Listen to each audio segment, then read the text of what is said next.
In this video, we will demonstrate how to access the Wall Street Journal via the library databases.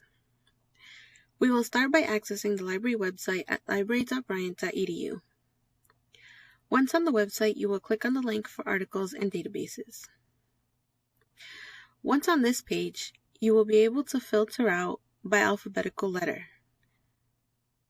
Open the drop-down menu, scroll to W, and hit Apply. Here you will see that there are 3 links for the Wall Street Journal. The first link is for accessing the articles printed in the physical paper. The second link is for accessing articles printed between 1889 and 1991.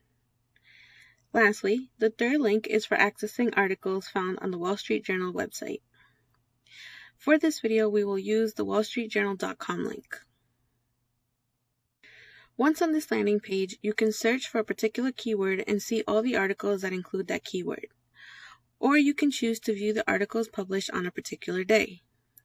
You can also search for a particular article by typing the article title into the search box.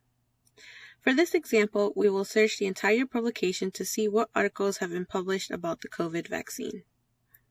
Type in COVID vaccine into the search box and hit search.